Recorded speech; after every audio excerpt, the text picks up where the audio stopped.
आपने अपनी जर्नी कैसे स्टार्ट की? आपकी जर्नी सीईओ तक कैसी रही? अगर आप इसके बारे में कुछ बता सकते हैं। तो मेरी जर्नी आप कह सकते हो कन्वेंशनल जर्नी नहीं रही है। मैंने देखा है भारत का जो पॉपुलेशन है it is more than 140 crore now, 140 crore बोल सकते हैं हम। तो लेकिन हम इन्वेस्टमेंट साइड देखते हैं, अगर परसेंटेज में बात करूँ तो हार्डली 5 to 6% अराउंड लोग इन्वेस्ट करते हैं इंडियन मार्केट्स में। तो ये नंबर कहाँ तक जा सकता है बाई 2030, और क्या ऐसे रिफॉर्म्स होंगे या क्या ऐसा ड्राइवर चैनल होगा जो इस नंबर्स को बढ़ाने में हमें हेल्प करे? एंड एम्फी ने रिसेंटली एक रिपोर्ट पब्लिश की थी ऑन देयर विजन फॉर 2047 या जो 100 years आफ्टर इंडिपेंडेंस है। उन्होंने कहा था उनके एक्सपेक्टेशंस के हिसाब से बाई 2047 रिटेल पेनिट्रेशन जो है अराउंड 3% तक ग्रो हो सकता है 2047, और ये ग्रेजुअली होगा। बिल्कुल। आजकल का हर एक इन्वेस्टर अपना वेल्थ मल्टीप्लाई करने के लिए Yes. देखता है अपने गोल को, गोल के साथ जाता है जब। तो आप हमें बताइए कि इसको कैसे, ये मल्टीप्लाई का प्रोसेस क्या होता है और इसको हम क्या ऐसे इंस्ट्रूमेंट्स है जो हमें हेल्प करेगा अपने वेल्थ को मल्टीप्लाई करने में। डायरेक्ट स्टॉक्स की बात की आपने, ट्रेडिंग की बात की। तो एक इन्वेस्टर अपने पोर्टफोलियो में स्टॉक्स तो एंट्री तो कर लेता है, Yes. लेकिन उसको एग्जिट सही टाइम पे कब किया जा सकता है? तो ये काफ़ी इंटरेस्टिंग सवाल है भावेश जी। एंड ये प्रॉब्लम सिर्फ को नहीं होता, ये को भी होता है। अच्छा। कि जैसे जब मैं भी फंड मैनेजर था, हाँ। ये इजी नहीं होता है कि एग्जिट कब करें। अभी सबसे बड़ा सवाल यही है इन्वेस्टर का, मार्केट बूम करेगा या बर्स्ट करेगा? आपका व्यू, और आप उसमें एक्सपर्ट है तो आप अपना व्यू अगर बता सकते हैं। तो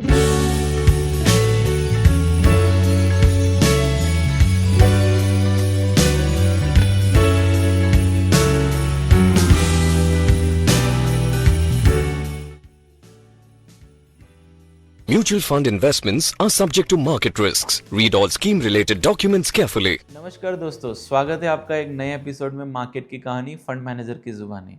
आज हमारे साथ एक ऐसे विजनरी लीडर है जिनका नाम आदित्य है, जो एक सीईओ है नावी म्यूचुअल फंड कंपनी में। इनका sharp perspective, leadership approach Indian mutual fund industry को रीडिफाइन कर रहा है। आज के इस एपिसोड में हम उनकी जर्नी, नावी के साथ उनका मिशन और एक्सपर्ट व्यूज़ जानेंगे जो इन्वेस्टर्स को हेल्प करेगा उनके वैल्यूएबल इंसाइट्स से। स्वागत है आदित्य जी आपका इस पॉडकास्ट में, मार्केट की कहानी फंड मैनेजर की ज़ुबानी। आदित्य जी, आपने अपनी जर्नी कैसे स्टार्ट की? आपकी जर्नी सीईओ तक कैसी रही? अगर आप इसके बारे में कुछ बता सकते हैं हमें।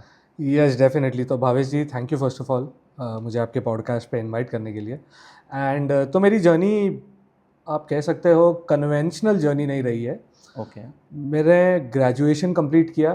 मैं श्योर नहीं था मुझे क्या करना है करियर स्टैंड पॉइंट पे। वो पॉइंट पे बहुत ऑप्शंस होते हैं, बहुत नॉइज़ होता है। लोग आपको कहते हैं ये कर लो बेटा, सीए कर लो, ये कर लो, वो कर लो, एमबीए कर लो। काफ़ी कन्फ्यूजन होता है। बट वो टाइम पे एक चीज़ जो चल रही थी 2012 के टाइम पे वाज द यूरोजोन क्राइसिस चल रही थी ग्रीस में। तो मैं आई जस्ट स्टम्बल्ड अपॉन, मुझे ऐसे ही मैं पढ़ रहा था और मुझे काफ़ी इंटरेस्टिंग लगा। मुझे ये चीज़ काफ़ी इंटरेस्टिंग लगी एंड मैंने इसके बारे में और पढ़ा और फिर समझा ठीक है मार्केट्स क्या होते हैं। फिर वो पढ़ते पढ़ते मैं चले गया 2008 जीएफसी ग्लोबल फाइनेंशियल क्राइसिस के बारे में पढ़ने, और वो फिर मैं काफ़ी पढ़ता था, काफ़ी उसके बारे में वीडियोस देखता था। वहाँ से मेरा एक इंटरेस्ट जो है वो थोड़ा सा जागरूक हो गया कि मार्केट्स क्या होते हैं, ये कैसे चलते हैं, काफ़ी इंटरेस्टिंग लग रहा है। फिर उसके बाद क्या हुआ, मैं लाइब्रेरी काफ़ी जाता था पढ़ने। मुझे एक दिन लाइब्रेरी में एक बुक मिला, रॉजर लोवेनस्टीन की बुक थी कॉल्ड वॉरेन बफे। तो मैंने वो बुक पढ़ा तो एंड आई वाज इंस्टेंटली, मुझे बहुत ज़्यादा इंटरेस्ट आ गया इन टर्म्स ऑफ उनका करियर कैसे रहा है, हाउ वो इन्वेस्टमेंट्स कैसे पिक करते थे। तो जब बस वो कह सकते हो थोड़ा लक फैक्टर तो है इसमें, चांस एनकाउंटर्स विद बुक्स। और फिर मैंने सोचा मैं सीएफए परस्यू करता हूँ, तो मैंने सीएफए परस्यू किया। अब यहाँ तक जो जर्नी है काफ़ी थियोरेटिकल है। हमने बुक्स पढ़े हैं, सीएफए की करिकुलम की स्टडी की है, तो काफ़ी थियोरेटिकल होता है। एंड फिर मैं जॉब ढूंढ रहा था और मुझे अपॉर्चुनिटी मिला at a PMS called Quantum Advisors.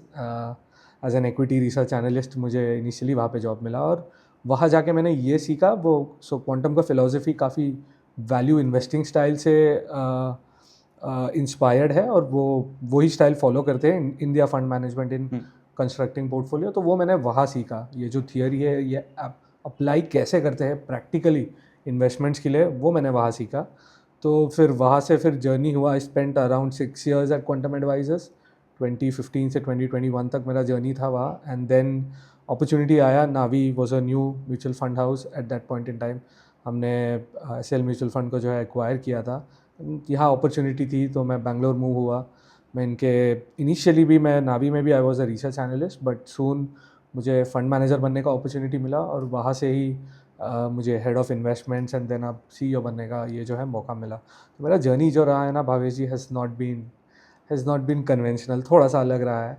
काफ़ी इंटरेस्टिंग लग रहा है। हाँ एग्जैक्टली। एंड थोड़ा इसमें लक फैक्टर तो है, जो लोग कहते हैं अपना लक खुद बनाओ, बट कभी कभी कोई चीज़ें आपके लाइफ में जस्ट आ जाती है, जैसे राइट टाइम पे करेक्ट बुक आ गया, राइट चीज़ पढ़ ली, तो उससे जर्नी यहाँ तक आ गया है। और जो सेकंड पार्ट आपका क्वेश्चन था कि क्या लर्निंग्स थी, हाँ जी। तो जो भी लर्निंग्स, एक तो है मैं बहुत क्लियर था जब मैं CFA कर रहा था, मैं काफ़ी ही ये बात के बारे में क्लियर था कि मुझे मेरे फाउंडेशंस करेक्ट चाहिए। तो अगर आप किसी ने ये करिकुलम किया होगा तो इसमें है ना एक श्वेज़र के कुछ बुक्स आते हैं, आप जेरोक्स स्टोर से ले सकते हो। ये शॉर्टर वर्जन्स होते हैं वो इंस्टीट्यूट के बुक्स के। मैं वो नहीं लेता था, मैं इंस्टीट्यूट के बुक्स पढ़ता था, क्योंकि मुझे ये था कि मेरा फाउंडेशन जो है बहुत अच्छा होगा। अगर फाउंडेशन अच्छा रहा ना, ये मुझे लाइफ में काम आएगा। एग्ज़ाम के लिए श्वेज़र में भी काम आ जाए, मैं पास हो जाऊँ, बट वो उसका कोई वैल्यू नहीं रहता। तो मैंने वो किया। और सेकेंडली काफ़ी कुछ सीखा at Quantum in terms of research कैसे होता है, बिजनेस को कैसे एनालाइज करना चाहिए। जैसे आप फर्स्ट टाइम अगर आप जाओ तो बहुत एनालिस्ट ये मिस्टेक करते हैं कि काफ़ी वैल्यूएशन फोकस्ड होते हैं, ये कंपनी का वैल्यूएशन इतना है, ये एक्सपेंसिव है, ये है, बट ऐसे कुछ नहीं होता है। द फर्स्ट थिंग जो आपको फोकस करना है बिज़नेस क्वालिटी पे। सब कुछ बिज़नेस क्वालिटी से ड्राइव होता है, वैल्यूएशन तो बस एक आउटकम है बिज़नेस क्वालिटी का। करेक्ट। सो एक बार आप बिज़नेस क्वालिटी असेस करोगे तो ये जो चीज़ मैंने सीखा है, ये आप लॉन्ग रन में काफ़ी मुझे हेल्प किया है इन दिस बिजनेस। काफ़ी इंटरेस्टिंग रही है आपकी जर्नी। Yes, हमारे इन्वेस्टर्स और व्यूअर्स ये जानना चाहते हैं कि नावी AMC का विजन क्या है, क्या डायरेक्शन में आप रिटेल इन्वेस्टर्स को लेके जाना चाहते हैं? यस, तो इसके बारे में अगर आप हमें कुछ बताइए। तो firstly Bhavesh ji, at a group level the mission जो है नावी का वो है फाइनेंशियल प्रोडक्ट्स को ईजी, सिंपल, अफोर्डेबल, एक्सेसिबल बनाना। वो हमारा ग्रुप लेवल पे मिशन रहा है। सो हमें चाहिए कि ये फाइनेंशियल प्रोडक्ट जो है एवरी रिटेल इन्वेस्टर जो है ये इसमें फॉर एग्जांपल म्यूचुअल फंड के केस में इन्वेस्ट कर पाए। तो हम उनको एक्सेसिबिलिटी दे दें, तो वो जो नावी ऐप पे हो या कोई और प्लेटफॉर्म पे हो, आपको इजीली हम ये प्रोडक्ट्स एक्सेसिबल कर दे, आपको हम simple products they so that आपको समझे ये प्रोडक्ट क्या है। प्रोडक्ट अगर कॉम्प्लेक्स भी हो तो इन्वेस्टर को समझ नहीं आता है। एंड एक चीज़ है जिस पे हम फोकस कर रहे हैं अब, जो है रिटेल पेनिट्रेशन जो है इंडिया में, आपको नंबर्स पता ही है, अराउंड 4-5-6% होगा। बट इसको ड्राइव करने के लिए जो है हमको चाहिए अवेयरनेस। तो वहाँ पे हमारा एक फोकस है कि अवेयरनेस बढ़ाओ प्रोडक्ट्स के बारे में।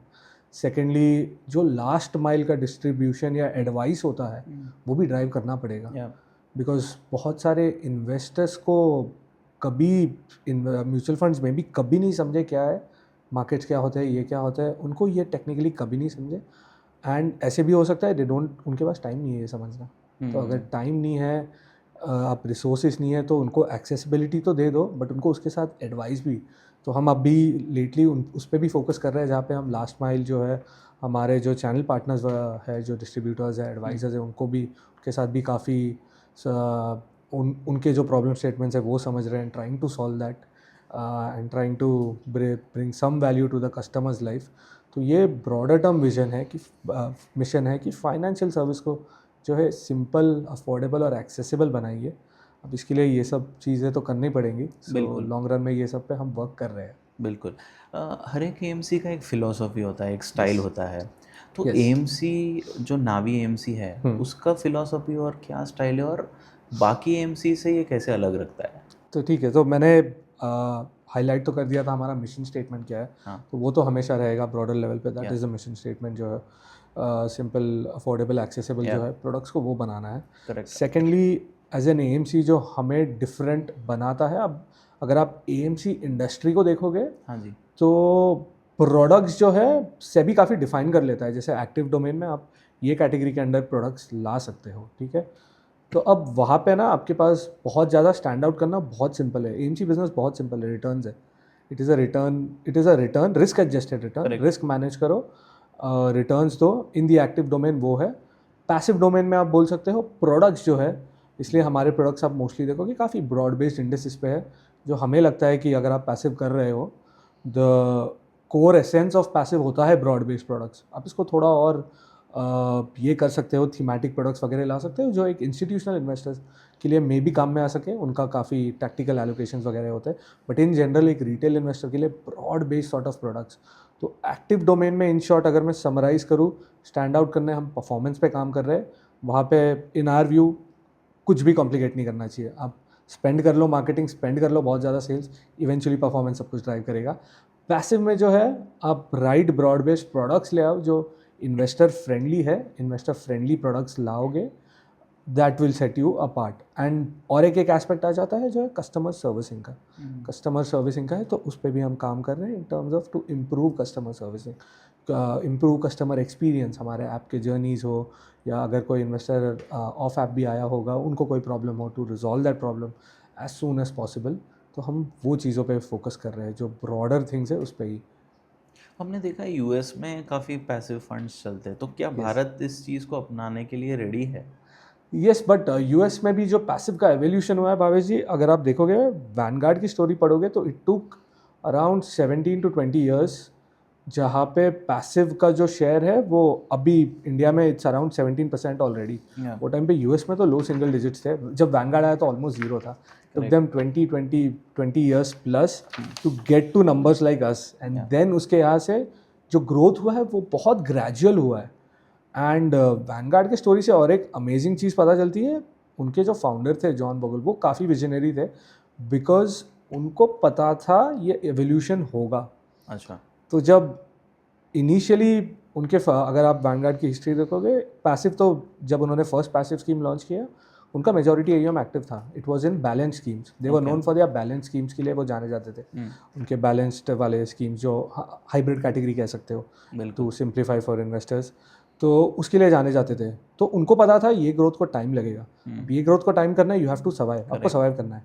तो वो यूएस का स्ट्रक्चर जो है थोड़ा सा डिफरेंट है इन टर्म्स ऑफ आप फंड मैनेजमेंट के लिए यू कैन हायर पीपल, आप हायर कर सकते हो। तो वो अच्छे एक्टिव मैनेजर्स को हायर करते थे अपने स्कीम्स मैनेज करने, और उन्होंने वो टाइम बाय आउट किया कि पैसिव बढ़ रहा है बट तब तक I will not let this active गो।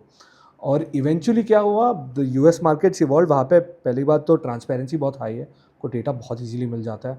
आप उनके 10K फाइलिंग्स वगैरह देख लो, 20K फाइलिंग्स देख लो, उसमें डेटा अवेलेबिलिटी बहुत ईजी है, मार्केट्स मैच्योर है, तो इन्फॉर्मेशन जो है अवेलेबिलिटी सबको है। अब उसको सिंथेसाइज कैसे करते हैं वो एक पार्ट हो सकता है जहाँ पे आपको अल्फ़ा थोड़ा बहुत मिल पाएगा। सेकेंडली यूएस में क्वांट मॉडल्स भी बहुत इवॉल्व हो चुके हैं, तो कोई भी डिस्क्रिपेंसी आता है, कोई भी इन्फॉर्मेशन एसिमेट्री, वो बहुत इजीली कैपिटलाइज हो जाता है। अब इंडिया में क्या है, अल्फ़ा जनरेशन के देयर इज स्टिल रूम काफ़ी है अभी भी, specially mid and small cap में तो काफ़ी है।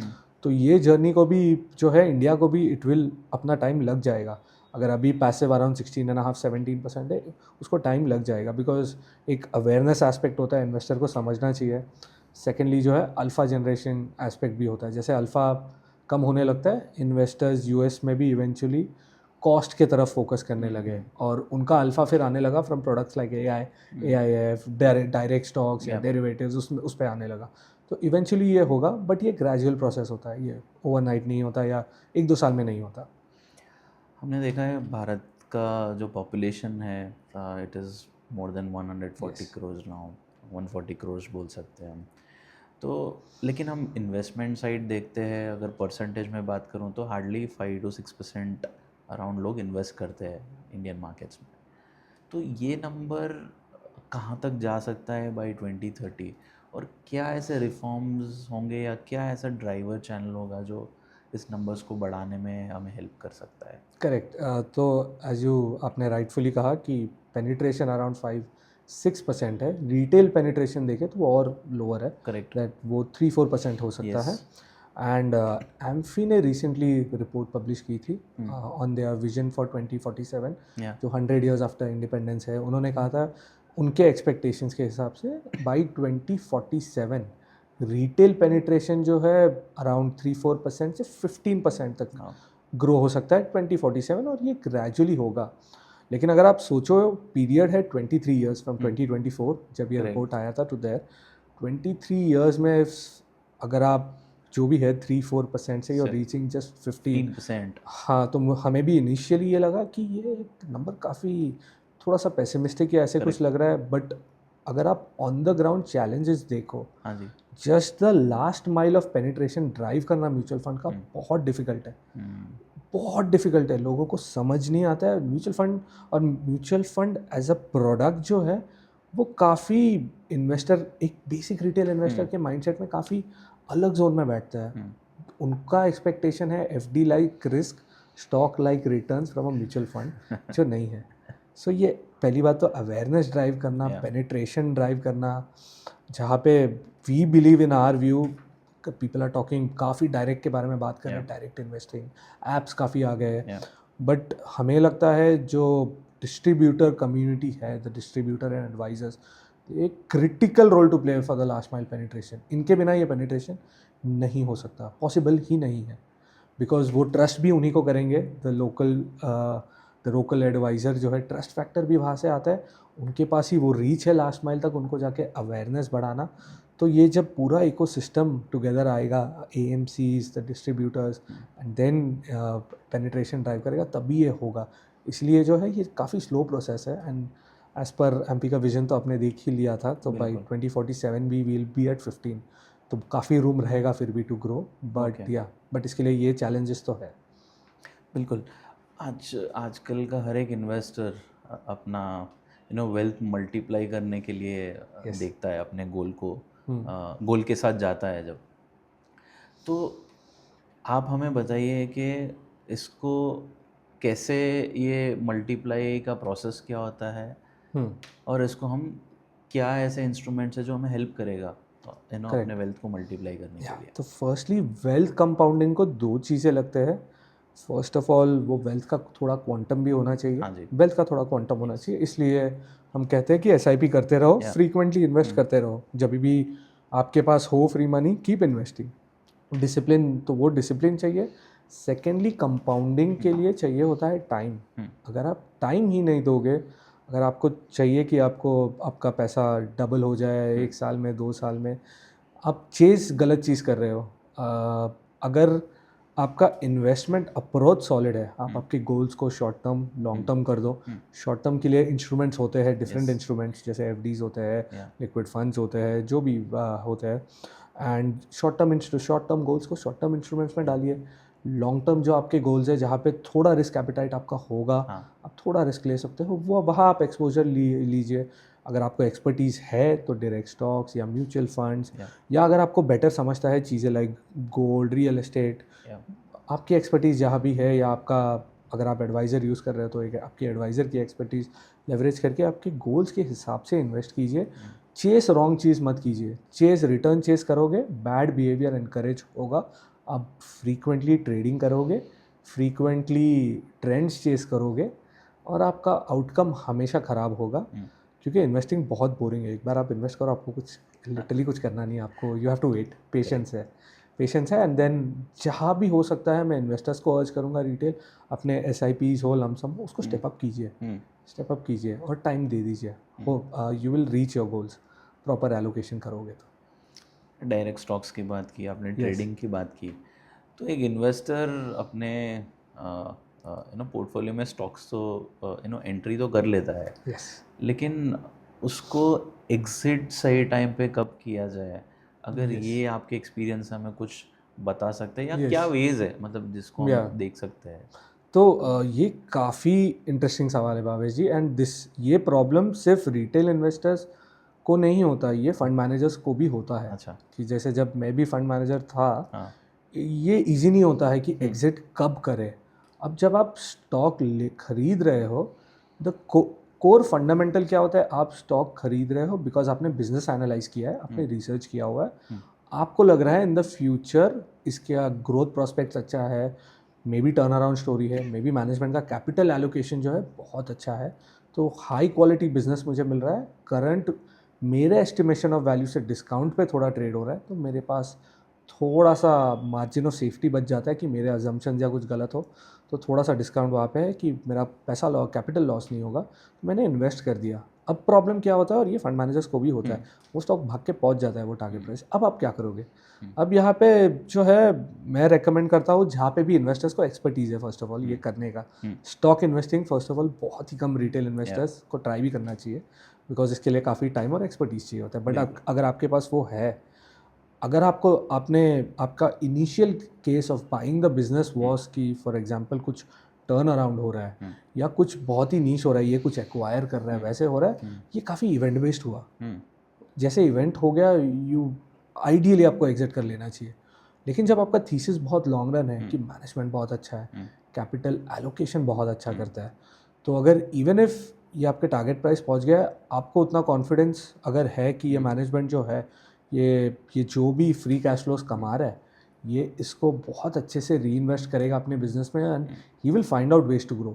कोर बिजनेस में नहीं तो एडजेसेंसी बिजनेस में वो इन्वेस्ट करके कर लेगा, आपको पता है ये आपको आरओईज दे देगा इन्वेस्ट करके, अगर वो पता है तो आपको you should keep holding on. अगर एंड इस पर थोड़ा सा एक मैक्रो लेयर भी आ जाता है इन टर्म्स ऑफ, अगर if there is some sort of an uncertainty, एक ओवरऑल करेक्शन हो एंड आपके कोई कैश नीड्स वगैरह हो, then you should take a call of selling. But otherwise good management, good businesses आपको स्टिक करना चाहिए, unless something has fundamentally change you should refrain from exiting.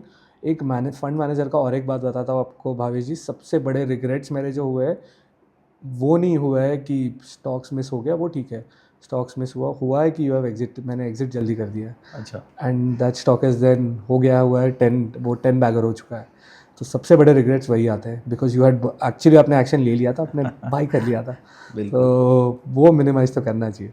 तो मेरा और आई एम श्योर इन्वेस्टर का भी यही सवाल रहता है कि अब इसको आइडेंटिफाई कैसे करें कि 10x या मल्टी बैगर या मल्टीफोल्ड रिटर्न्स देने वाला स्टॉक।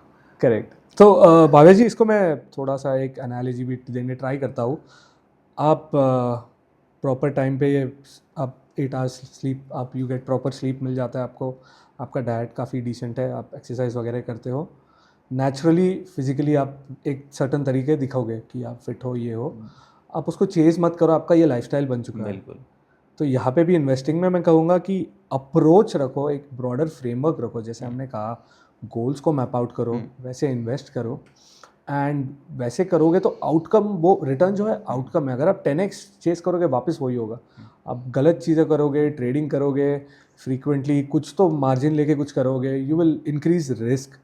इन्वेस्टिंग रिटर्न से भी ज़्यादा अगर आप देखोगे रिस्क मैनेजमेंट है।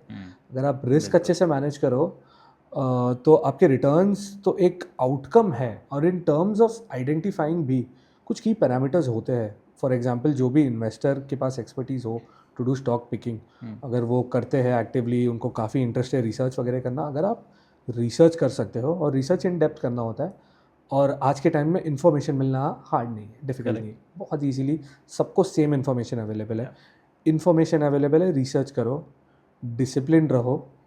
डिसिप्लिन का मीनिंग होता है कोई भी बायसेस आने मत दो आपके रिसर्च में। फॉर एग्जांपल आपको ये कंपनी फॉर सम रीज़न पसंद है, जैसे कभी कभी होता है कि जैसे मेरे डैड अगर कोई एक इंडस्ट्री में थे, मुझे एक एंडाउमेंट वैल्यू आ जाता है, एक बिहेवियरल बायस आ जाता है कि मुझे ये अफिनिटी है, मुझे ये इंडस्ट्री पसंद है, तो मैं वो इंडस्ट्री के स्टॉक्स को एक सर्टन नज़रिए से देखता हूँ। पहले ही मैंने थोड़ा सा व्यू बना लिया है, मुझे तो लेना ही है ये स्टॉक, और मैं फिर वो जस्टिफाई करने ट्राई करूँगा थ्रू माई नंबर्स। ये कभी करने मत देना, एकदम ऑब्जेक्टिव एनालिसिस रखो। फ्यू की पैरामीटर्स होते हैं, क्वालिटी ऑफ मैनेजमेंट जो होता है, फिर बिजनेस में ग्रोथ एक्सपेक्टेड क्या है पूरे इंडस्ट्री में, फिर जो है ये बिजनेस अगर ग्रोथ भी है, फास्ट ग्रोइंग इंडस्ट्री भी है, क्या ये ROE in the long term generate कर पाएगा। बिकॉज कभी कभी कोई बिजनेसेस होते हैं वो पेरेनियली इन्वेस्टिंग फेज में चलते हैं, तो जो भी फ्री कैश फ्लो आ रहा है वो या तो केपेक्स में जा रहा है या तो वर्किंग कैपिटल में जा रहा है। अगर वैसे भी हो रहा है तो that is not a great business also to be in the long run. तो अगर आप ये बेसिक 3-4 पैरामीटर्स भी देखोगे एंड देन आपने इन डेप्थ स्पेसिफिक रिसर्च किया हुआ है कि मैनेजमेंट अभी क्या कर रहा है इन टर्म्स ऑफ इंडस्ट्री में, ये ट्रेंड चल रहा है and how will this play out, वो कर लो। फिर लास्ट में वंस बिजनेस अच्छे से रिसर्च करो देन फिर आप वैल्यूएशन पे आओ। और वैल्यूएशन पे भी मैं कहूँगा कि भावेश जी देखो, देखिए यहाँ पे भी स्किल सेट होता है। कोई इन्वेस्टर्स देखो वो प्रोफेशनल कोई इन्वेस्टर नहीं होता है, बट उनको रियल एस्टेट समझ आता है। हाँ जी। उनको पता है मैं ये एरिया में घर लूँगा, मुझे ना मैं इतने टाइम में ये डबल करके बेच दूँगा। तो वैसे लोगों का स्किल सेट होता है अलग अलग चीज़ों में। तो स्टॉक में भी होता है, आपको ये बिज़नेस समझा तो इसका कुछ वैल्यू होगा आपको लग रहा है, तो अगर वो वैल्यू से कम पे ट्रेड हो रहा है ले लो, आपको वो मार्जिन ऑफ सेफ्टी मिल जाता है, अपसाइड मिल जाता है। तो आइडेंटिफाई तो आइडियली ऐसे ही करना चाहिए। ये 3-4 की पैरामीटर्स, मैनेजमेंट क्वालिटी जो है, ग्रोथ जो है इनहेरेंट बिजनेस में, एंड इन टर्म्स ऑफ ये कैश फ्लो फ्यूचर में जनरेट कर पाएगा क्या, अगर ये 3-4 पैरामीटर्स भी अगर आप देखोगे for an investor is sufficient to shortlist good companies. Okay, हमने रिसेंटली देखा है कि गोल्ड और सिल्वर में काफ़ी बड़ी Yes. रैली आई, तो क्या ऐसा ड्राइवर रहा है जो इतनी बड़ी रैली आई ये दो सेगमेंट में? यस, सो हमारे तो आप कैसे देखते हैं नेक्स्ट 5 इयर्स इसको? करेक्ट, सो हमारे व्यू में first of all the rally तो आई है दो चीज़ों में। गोल्ड जो है, गोल्ड और सिल्वर जो है प्रेशियस मेटल्स कहते हैं इसको। करेक्ट। इनमें काफ़ी अच्छे इन्फ्लेशन है जो होता है ये दो products. Inflation Yeah. Couple of years back अगर आप देखोगे 2 साल पहले बढ़ने लग गया था, सेंट्रल बैंक्स रेट्स इंक्रीज कर रहे थे, वो हो गया। सेकंड जो है जियोपॉलिटिकल टेंशन्स काफ़ी बढ़ गए। स्टार्ट हुआ ये रशिया यूक्रेन वॉर से, एंड देन अभी आपका एक प्रेसिडेंट है यूएस में जो कल उठ के कुछ भी कर सकता है। Correct. There is so geopolitical tension कभी चले ही नहीं गए। हाँ। जैसे यूक्रेन का वॉर भी स्टार्ट हुआ था, मुझे याद है लोग कह रहे थे, काफ़ी लोग कह रहे थे नहीं आफ्टर अ ईयर ये नॉर्मलाइज हो जाएगा चीज़ें, बट ये जियोपॉलिटिकल टेंशन्स बढ़ते गए। और क्या हो रहा है भावेश जी, एक अगर आप देखोगे काफ़ी कंट्रीज़ जो है बहुत इनवर्ड हो चुके हैं लुकिंग। जैसे जो है ग्लोबलाइजेशन हम कहते हैं कि ओपन कर दो अपने कंट्रीज़ को, वो अभी काफ़ी इनवर्ड लुकिंग हो चुके हैं। जो भी है अनएम्प्लॉयमेंट बढ़ रहा है, स्पेशली जो वेस्टर्न इकोनॉमीज़ है ये काफ़ी इनवर्ड लुकिंग हो चुके हैं। सो इन ऐसे सिनेरियो में अगर आप फ्यूचर देखोगे, ये प्रेडिक्ट करना, जियोपॉलिटिकल सिनेरियो प्रेडिक्ट करना इज़ नेक्स्ट टू इम्पॉसिबल। किसी का भी guess could be as good as mine. तो ये तो लॉटरी हिट करने जैसा है। So our view on precious metals is as long as geopolitical persist होता है, इनका rally could possibly continue. Secondly इसमें जो है अगर आप इसको सेपरेट करो, गोल्ड के लिए तो ठीक है, ये होल्ड करेगा। सिल्वर में जो है, सिल्वर के इंडस्ट्रियल एप्लीकेशंस काफ़ी बढ़ चुके हैं। अच्छा। Silver is used in solar panels, ये ईवी में काफ़ी यूज़ होगा। तो ये जो भी इसके नए यूज़ केसेस बढ़ रहे हैं वो सिल्वर को ज़्यादा लेग्स दे रहे हैं टू ग्रो। ये प्योरली जियोपॉलिटिकल नहीं है। तो इट्स नॉट जस्ट जियोपॉलिटिकल या इन्फ्लेशन ड्रिवन नहीं है। एंड देन यहाँ पे एक सप्लाई डिमांड का भी डायनामिक है, जहाँ पे the demand currently because of these industrial use cases ज़्यादा है सप्लाई से। सो वो इम्बैलेंस थोड़ा ज़्यादा इन आर व्यू सिल्वर के रैली को ज़्यादा लेग्स है गोल्ड से, बिकॉज स्ट्रक्चरली कुछ चेंज हुआ है सिल्वर में जो काफ़ी, अगर आप पहले देखोगे द पास्ट डेकेड और सो ऐसे कुछ था नहीं, जो अभी काफ़ी चेंज हुआ है। ये सस्टेनेबल रह सकता है क्या ग्रोथ सिल्वर में? हाँ, तो सिल्वर में हमारे व्यू में, एंड अगेन ये तो सिर्फ हमारा एक व्यू है कि इंडस्ट्रियल एप्लीकेशंस तो बढ़ चुके हैं, तो रैली तो डेफिनेटली सस्टेन हो तो सकता है। बट इसमें एक प्रॉब्लम क्या हुआ, ये जब भी कोई रैली होता है या जब भी कोई डाउनवर्ड ट्रेंड आता है, इनिशियली क्या होता है, इन्वेस्टर के बिहेवियरल बायसेस होते हैं, एंड इंस्टीट्यूशनल इन्वेस्टर्स के भी होते हैं। इससे क्या होता है, जो इनिशियल अपमूव वगैरह आता है ना, वो आपके फंडामेंटल जो वैल्यू होना चाहिए उससे भी ज़्यादा अपमूव आता है। और इवेंचुअली जब करेक्शन भी होता है, जो फंडामेंटली साउंड वैल्यू होगा उससे भी नीचे चले जाता है। तो थोड़ा करेक्शन तो इन आर एक्सपेक्टेशंस हो सकता है, but as I said silver के स्ट्रक्चरल थीम्स है जहाँ पे आप कह सकते हो multi year in the past जो रिटर्न है उससे better there is a possibility कि ये हो सकता है। बट अगेन ये हमारे व्यूज़ है, इसको कुछ there could be other factors also. बिल्कुल। नावी एएमसी के सीईओ के नाते आप ब्रॉडर बिजनेस को कैसे देखते हैं और रिटेल इन्वेस्टर्स को कैसे देखना चाहिए इसको? यस, तो ब्रॉडर अगर आप देखोगे तो इंडियन इकोनॉमी में क्या हुआ है, we were growing at a very good pace. हम I think fastest growing economy थे. हम सबसे expensive market in the world थे. अब उसमें थोड़ा सा मॉडरेशन तो आ गया, बिकॉज अगर आप लास्ट ईयर टाइप्स पे अर्निंग्स वगैरह देखो तो अर्निंग्स भी एज पर एक्सपेक्टेशंस नहीं थे. तो वो थोड़ा टाइम बेस्ड करेक्शन आ गया जो हेल्दी होता है लॉन्ग रन में, बिकॉज आपको नहीं चाहिए कि आपके मार्केट्स भी कोई बबल फेज में चलते ही रहे, बिकॉज फिर जब वो बस्ट होगा वो बस्ट भी उतना सिवियर होगा. तो थोड़ा मॉडरेशन तो आया है जहाँ पे निफ्टी अब अगर आप 10 ईयर के से कंपेयर करोगे उनके वैल्यूएशन थोड़े से डिस्काउंट पे चल रहे हैं. But again India still remains the second most expensive market. अगर आप की ग्लोबल मार्केट्स देखोगे यूएस सबसे एक्सपेंसिव है अभी, इंडिया सेकेंड मोस्ट एक्सपेंसिव है. तो ऑल्दो थोड़ा मॉडरेशन आया है वैल्यूएशंस में, आप थोड़ा और करेक्शन तो हम एक्सपेक्ट कर सकते हो कि हो सकता है. The good thing is earnings थोड़े से मोमेंटम दिखा रहे हैं.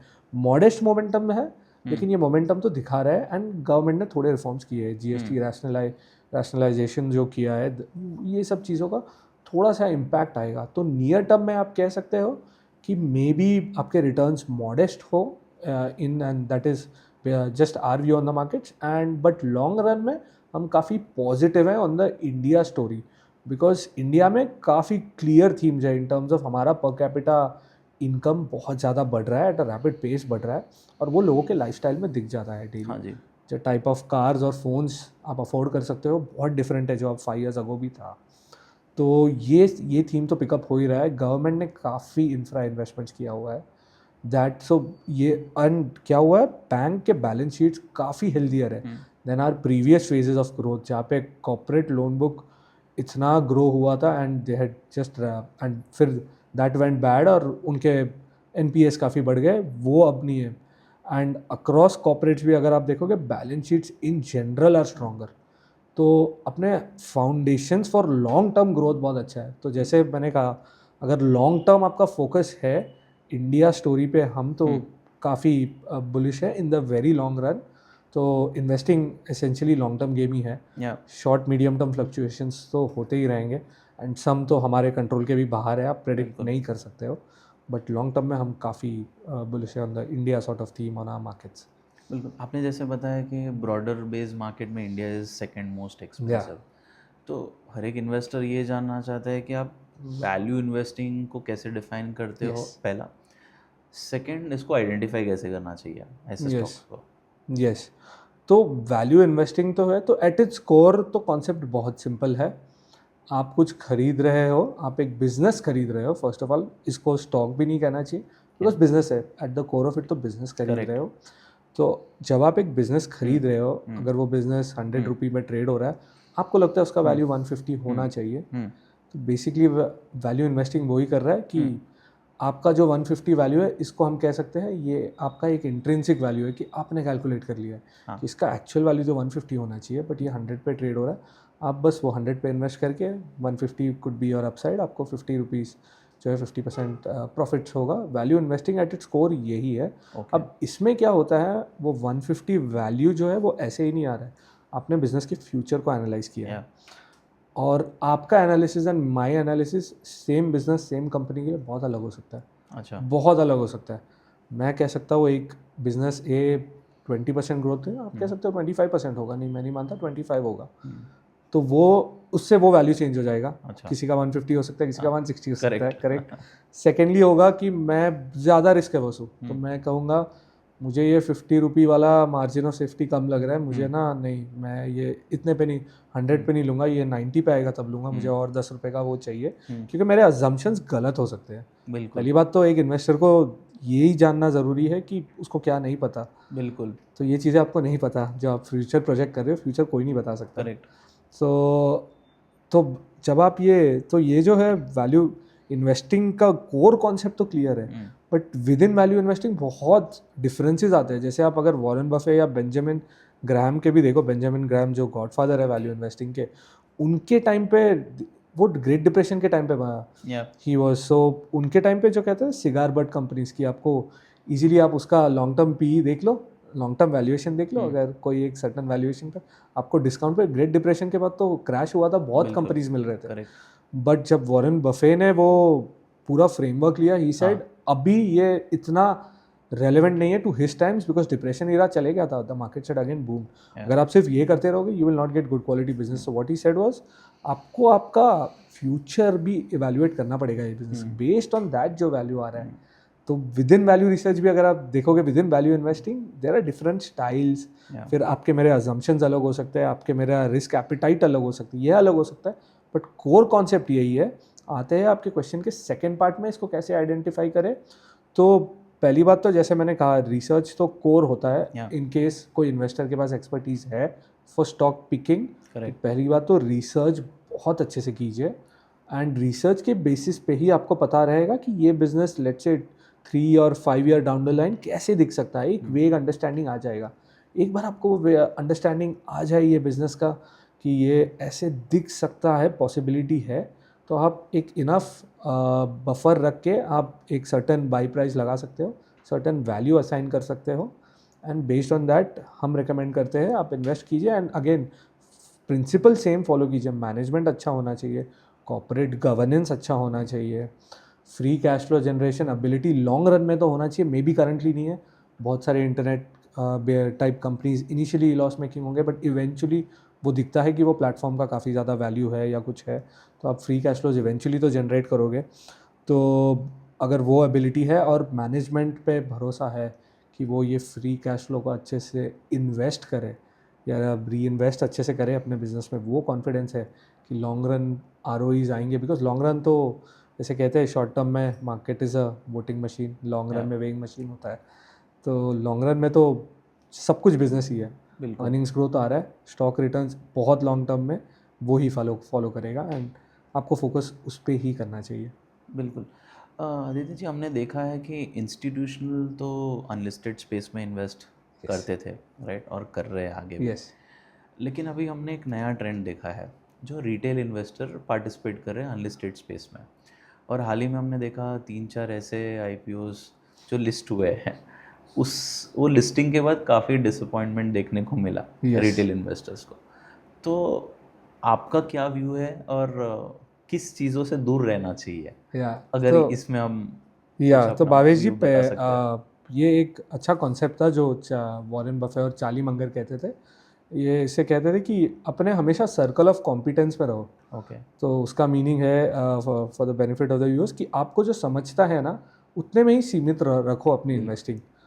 आप अब ऐसे स्पेस में जा रहे हो बिकॉज डिजिटल प्लेटफॉर्म्स आ चुके हैं जो आपको एक्सेस दे रहे हैं इन अनलिस्टेड शेयर्स। अब यहाँ पे क्या हो रहा है, पहली बात तो ये डिजिटल प्लेटफॉर्म्स रेगुलेटेड नहीं है, तो आपको ऐसे कोई रिकोर्स नहीं है। करेक्ट। सेकेंडली बिकॉज ये इतना ईजी हो गया है through these platforms to invest, आप ऐसे जगह पे compete कर रहे हो मेजॉरिटी रिटेल इन्वेस्टर्स को, ये उनके जो एक्सपर्टीज़ का जो सर्कल है उसके भारी है, सर्कल ऑफ कॉम्पिटेंस के भारी है मेजॉरिटी रिटेल इन्वेस्टर्स के। ये प्लेग्राउंड हमेशा रहा है for institutions and HNI investors. तो आप वो स्पेस में जा रहे हो। सेकेंडली क्या होता है अनलिस्टेड में भावेश जी, वो इन्फॉर्मेशन असिमेट्री भी होता है। ये इन्फॉर्मेशन डिस्क्लोज नहीं करते, ट्रांसपेरेंट नहीं होता है, काफ़ी ओपेक होता है। और जब आप ये कोई एक ट्रेंड चेस करते हो जो हो रहा है इन्वेस्टर्स ईज ने, जब ईज हो जाता है चीज़ों का ये हो जाता है, लोग ट्रेंड चेस कर रहे हो, आप आपके एक्सपर्टीज एरिया से बाहर जा रहे हो, आप ऐसे जगह पे जा रहे हो जहाँ पे प्राइस डिस्कवरी तो बिल्कुल नहीं हो रहा है वो बिजनेसेस के। वो स्टॉक मार्केट के daily buy and demand supply जो है वो लॉन्ग टर्म में काफ़ी अच्छा आपको एक साउंड वैल्यूएशन दे देता है, वो भी नहीं हो रहा है वापस। सेकेंडली ये रेगुलेटेड प्लेटफॉर्म्स नहीं है। थर्डली आपके पास डेटा नहीं है। तो कहीं पे भी ये जो है ये स्टोरी बैठ नहीं रहा है कि you should even try to do that unless आपके पास एक्सपर्टीज़ है। आप ऑलवेज ये कर रहे थे तो ये क्वेश्चन ही डिफरेंट है। But for a generic retail investor ये ट्रेंड तो चेस नहीं करना चाहिए। और अभी ऐसे भी इंस्टेंसेस हुआ है कि आपने अनलिस्टेड में इन्वेस्ट किया, IPO प्राइस जो है वो उससे भी कम था वही और देन फिर आपको पता नहीं आपका पैसा तो अटक गया है, अब कितने टाइम लगेगा टू कम। सो ये अननेसेसरी रिस्क हमारे व्यू में तो नहीं लेना चाहिए। स्पेशली मोस्ट रिटेल इन्वेस्टर्स के लिए तो पूल्ड इन्वेस्टमेंट व्हीकल जैसे म्यूचुअल फंड हो या कोई और इन्वेस्टमेंट ऑप्शंस हो जैसे FDs हो या और कुछ हो, काफ़ी ज़्यादा सेंस बनता है। अगर आपके पास टाइम नहीं है, एक्सपर्टीज़ नहीं है, सिंपल प्रोडक्ट्स है ये, जैसे even for example real estate या गोल्ड, अब तो रीट्स इन्वेस्ट भी काफ़ी आ चुके हैं। तो ये आपके जो ट्रेडिशनल एसेट क्लासेस हैं उनमें ही रहो और अपने एक्सपर्टीज एरिया के बाहर मत जाओ। हम तो यही रेकमेंड करेंगे टू इन्वेस्टर्स। अभी सबसे बड़ा सवाल यही है इन्वेस्टर का कि मार्केट बूम करेगा या बर्स्ट करेगा। आपका व्यू, और आप उसमें एक्सपर्ट है तो आप अपना व्यू अगर बता सकते हैं। तो शॉर्ट रन में, शॉर्ट रन कहते हैं, चलो शॉर्ट या मिड टर्म में, जैसे 1 to 2 ईयर में हम ग्रोथ में भी मॉडेस्ट देखें, अच्छा, क्योंकि हमारा रन बहुत बढ़िया रहा है, Yeah. बहुत बढ़िया। देयर वॉज अ ईयर जब हम अपने अगर स्कीम्स में इन्वेस्ट किया, आपको रिटर्न्स मिले 40-50 Correct. Even 60% in Yes. Some indices. Yes, आपको वो रन तो मिल चुका है। तो अब may be returns short run में भी a couple of years moderate रहे, but having said that economy के फंडामेंटल्स काफ़ी स्ट्रॉन्ग है। टर्म्स ऑफ, मैंने कहा कॉर्पोरेट बैलेंस शीट स्ट्रॉन्गर है, गवर्नमेंट इन्वेस्ट कर रहा है इन इंफ्रा, डिस्क्रिशनरी स्पेंडिंग जो है, जैसे पर कैपिटा इनकम बढ़ता है, ये हर कंट्री में हुआ है, इंडिया में भी ये किक ऑफ होगा, और ये already clearly on the ground दिखता है। ये तो लोगों को अपने लाइफ्स में भी दिखेगा कि आप क्या अफोर्ड आज कर सकते हो। जैसे एक आईफोन हो गया, आईफोन बहुत बहुत हद तक अफोर्डेबल हो गया है टू अ लार्ज, जो पहले बहुत ज़्यादा एस्पिरेशनल था, and as we go ahead ये और ज़्यादा अफोर्डेबल होते रहेगा। So as these trends pick up long run के लिए तो हमारा व्यू तो बुलिश है ऑन द इंडिया के ग्रोथ स्टोरी पे। लेकिन शॉर्ट टू मीडियम टर्म जैसे 1 to 2 ईयर हो गया, यहाँ पे आप थोड़ा सा तो हिकअप्स देख सकते हो, बिकॉज अर्निंग्स ग्रोथ भी मॉडेस्ट हो सकते हैं। Secondly, there are although there is a government in the US जहाँ पे कुछ भी related to tariffs can be very difficult to predict. अब तो लोग कह रहे हैं कि थोड़ा सा ईज हो जाएगा, we are having discussions with them, थोड़ा सा ईज हो जाएगा, बट यू नेवर नो, वहाँ पे रैंडम कुछ न्यूज़ आ सकता है। तो मे बी 1 or 2 ईयर्स थोड़ा सा मॉडेस्ट रिटर्न्स है, और मॉडेस्ट भी बुरा नहीं होगा अगर आप ग्लोबल कॉन्टेक्स्ट में देखें और उसको इन्फ्लेशन के लिए एडजस्ट भी कीजिए, we would still be one of the best performing markets, if not the best.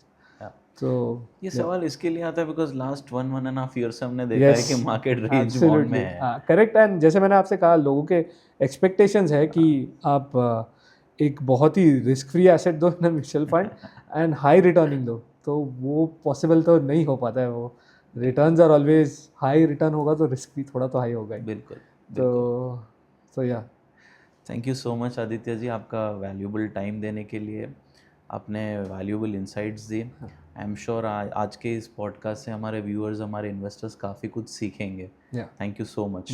Thank you so much Bhavesh ji for having me, and hopefully थोड़ा सा तो हेल्प कर पाया to your viewers and to other investors. Thank you so much. दोस्तों, अगर आपको आज का एपिसोड पसंद आया हो तो लाइक कीजिए, शेयर कीजिए, सब्सक्राइब कीजिए, क्योंकि एक निवेशक वेल्दी बनेगा तो हमारा भारत देश वेल्दी बनेगा। जय हिंद।